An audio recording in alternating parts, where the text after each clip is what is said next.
क्या होता है, ये उत्तरी जो भाग है, उत्तरी भाग में क्या है, यहाँ पूरा हिमालय है, ये पूरा क्या है, हिमालय। ये वाला जो भाग है ना, यहाँ पूरा क्या है, हिमालय है ना। और हिमालय है तो ये ऊंचा क्षेत्र है, ऊंचा क्षेत्र होने के कारण से क्या हुआ, ये भूमध्य रेखा से दूर भी है, ठीक है, और ऊंचाई में भी बहुत ऊंचा है। तो यहाँ बस क्या होगा, यहाँ बर्फ, यहाँ वर्षा नहीं होगा, यहाँ बर्फ गिरेगा, स्नोफॉल होगा, ठीक है। स्नोफॉल होने के कारण से क्या होगा, यहाँ की पहाड़ी में पूरा क्या होगा, पूरा बर्फ जमा जाता है ना। लेकिन दक्षिण भाग क्या है, भूमध्य रेखा के नजदीक है। तो ये कौन सा जो भाग है, ये जो है, ये देखो, ये कर्क रेखा है ना, ये कर्क रेखा, और ये भूमध्य रेखा। तो कर्क रेखा और भूमध्य रेखा के बीच ये उष्णकटिबंध का क्षेत्र है, ये गर्म वाला क्षेत्र, और कर्क रेखा के ऊपर वाला जो भाग है समशीतोष्ण है ना। तो क्या होगा कि ये ठंडा भाग है और ये गर्म भाग है ना। तो ठंडा भाग में बर्फ जमेगा ऊपर पहाड़ियों में, और यहाँ नहीं जमेगा। तो जहाँ से बर्फ जमेगा वहाँ से जब नदी निकलेगी तो क्या होगी, हिमालयकृत नदी कहलाएगी। हिमालय से मतलब बर्फ से निकलने वाली नदी है, ठीक है। और ये जो नदी निकलेगी ये 12 मासी होगी, 12 महीना बहेगा, 12 महीना है ना। लेकिन दक्षिण का जो भी नदी निकलेगा, ये कैसे नदी रहेगा, यहाँ जब मानसून आएगा, पानी गिरेगा, तब यहाँ की नदियाँ क्या होगी, बहेगी। यदि मानसून नहीं आया या मानसून फेल हो गया तो यहाँ की नदियाँ क्या होगी, सूख जाएगी, कम भी हो सकता है या फिर कम भी हो सकता है, ठीक है, इसका प्रभाव। लेकिन ये 12 महीना इसका क्या होगा, 12 महीना बहेगा। तो देखना यहाँ से क्या है, देखो गंगा नदी निकलेगी, ऐसे करके गंगा नदी निकलेगी और ऐसे बहेगी, और यहाँ से ऐसे यमुना नदी आके ऐसे गंगा में मिलेगी, ठीक है। और यमुना के पास ही क्या चीज़ है, दिल्ली है ना, दिल्ली। तो क्या हुआ, देखो अभी ये जो क्षेत्र है, ये उत्तराखंड, ये हिमाचल प्रदेश। तो अभी क्या होता है, मानसून जो है ना, मानसून जब आया भारत में, है ना, भारत में मानसून आया, और मानसून आया तो क्या हुआ, एक साल का क्या हुआ, ये देखो यहाँ पर से गया, बंगाल की खाड़ी से हवा लेते हुए ये यहाँ से ऐसे करके जाएगा, ठीक है, बताया था ना, एक मानसून इधर से ऐसे जाएगा। दूसरा मानसून क्या है, दूसरी शाखा का क्या है, ये इधर से ऐसे करके घुसेगी, ठीक है, और एक समय में ये कहाँ पहुँचेगी, दिल्ली तक पहुँचेगी, है ना, और ये कश्मीर तक, उत्तराखंड तक पहुँचेगी। तो क्या होता है, ये मानसून और ये वाला मानसून, बंगाल की खाड़ी और अरब सागर दोनों का क्या होगा, मानसून ऐसे बादल जाके कहाँ टकराएंगे, टकराने के कारण से क्या होगा, इस क्षेत्र में बादल फटेगा, ठीक है। उत्तराखंड में टकराएगा तो उत्तराखंड में बादल फटेगा, हिमाचल प्रदेश में टकराएगा तो हिमाचल प्रदेश में बादल फटेगा। बादल फटना मतलब क्या होता है, एक बाल्टी पानी को लेकर ऐसे डाल देना एक साथ, ऐसी पानी गिरता है जब बादल फटता है, एक साथ पूरा पानी गिर जाता है, बादल में जितना पानी रहेगा पूरा एक साथ गिरेगा। जब एक साथ पानी गिरेगा तो क्या होगा, वहाँ की जो भी नदियाँ होगी, जैसे यमुना है, गंगा है ना, और यहाँ पर सतलुज, जितना भी नदियाँ हैं, वो सब नदी का क्या होगा, जल स्तर क्या हो जाएगा, बढ़ जाएगा। अब जब जल स्तर बढ़ेगा तो क्या होगा, बाढ़ तो आएगा ना, नदी में पानी ज़्यादा होगा, जब ज़्यादा होगा तो डैम में ज़्यादा पानी भराएगा, और जब डैम में ज़्यादा पानी भराएगा तो पूरा गेट एक साथ खुलेगा, और जब पूरा गेट एक साथ खुलेगा तो उसके नहर जो बना रहता है पूरा नहर फुल होगा कि नहीं, और जब फुल होगा तो पूरा खेतों में पानी भर जाएगा।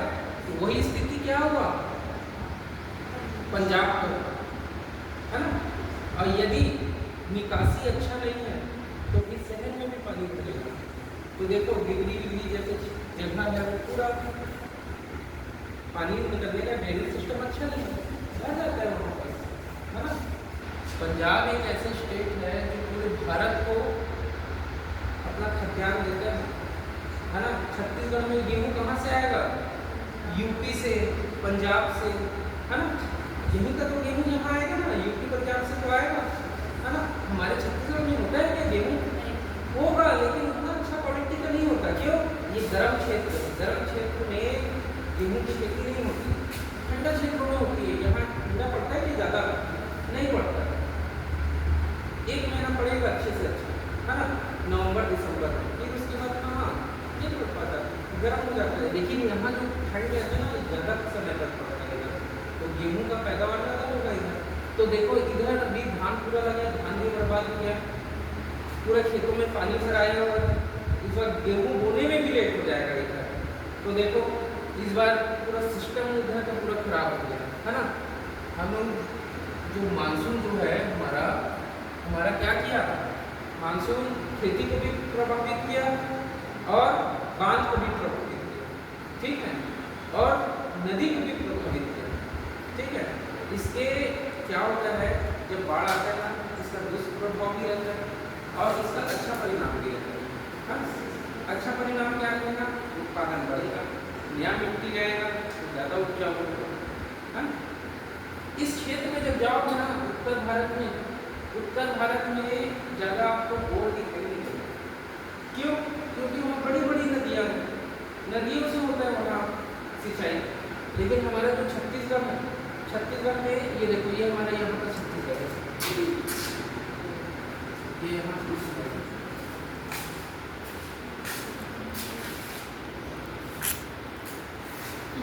ये छत्तीसगढ़ है हमारा, है ना। छत्तीसगढ़ में देखना, छत्तीसगढ़ में क्या होगा, छत्तीसगढ़ में नदी है लेकिन उतनी बड़ी बड़ी नदी नहीं है जो पूरा क्या करे, छत्तीसगढ़ के पूरे कृषि क्षेत्र को क्या कर सके, पला सके, है ना। तो इसीलिए देखना छत्तीसगढ़ में बोर अधिक मात्रा में। दक्षिण भारत में देखना, यहाँ बोर ज़्यादा नहीं है, कुआं ज़्यादा है। बस्तर साइड जाओगे ना, यहाँ कुआं से ज़्यादा पानी पिलाएंगे, तालाब से ज़्यादा पानी पिलाएंगे, बोर इधर का, ठीक है। बोर सबसे ज़्यादा कहाँ मिलेगा, मैदानी क्षेत्र में मिलेगा। छत्तीसगढ़ की पूरा मैदानी क्षेत्र, राजनांदगांव, दुर्ग, भिलाई, बेमेतरा, बालोद, रायपुर, महासमुंद, ये सब एरिया में क्या मिलेगा, बोर ज़्यादा मिलेगा, है ना। क्यों? ये शहरी क्षेत्र है, शहरी क्षेत्र में क्या होता है, लोग आधुनिक हो जाते हैं, तो आधुनिक तरीके से अपना पानी का क्या करते हैं, उपयोग करते हैं, है ना। ड्रिप इरिगेशन लगाते हैं, ड्रिप लगाते हैं, सब्जी की खेती करते हैं। लेकिन वही आप बस्तर साइड जाओगे तो यहाँ पर क्या है, पठारी क्षेत्र है, ठीक है ना। तो यहाँ बस वाटर लेवल भी उतना ज़्यादा है नहीं, है ना। जैसे आपने देखना हमारा जो ये क्षेत्र है, कौन सा, डूंगागढ़, है ना। डूंगागढ़ में पानी का वाटर लेवल अच्छा है, लेकिन जैसे राजनांदगांव में सोमनी साइड जाओगे, उधर 500, 700, 800 फीट भी जैसे खोदोगे ना तो पानी नहीं निकलेगा। सोच लो इतना बड़ा खेती है उधर पानी कम नहीं करता है, 500, 600, 700 फीट तक जाता है वहाँ पर बोर खुदाई होता है। अरे बहुत तकलीफ होता है उधर खेती में, इसीलिए तो देखना जीरो के उधर साइड जाओगे तो खेती ज़्यादा दिखाई नहीं देता, अपने इधर गांव साइड ज़्यादा दिखाई देता। क्यों? गांव साइड बांध भी रहता है, बांध में पानी भर आता है तो उस एरिया का वाटर लेवल क्या हो जाता है, बढ़ जाता है, तो वहाँ कुआं भी सक्सेसफुल रहता है, बोर भी सक्सेस रहता है, ठीक है ना। और ज़रूरी नहीं है कि बांध है तो बोर सक्सेस होगा, क्योंकि बोर का जो पानी होता है ना, बोर का पानी 100 फीट 200 फीट तक नीचे से निकलेगा, ठीक है। तो उसके लिए स्रोत चाहिए, है ना। स्रोत जब अच्छा रहेगा तो पानी अच्छे से निकलेगा, स्रोत अच्छा नहीं रहेगा तो पानी अच्छे से नहीं निकलेगा, ठीक है।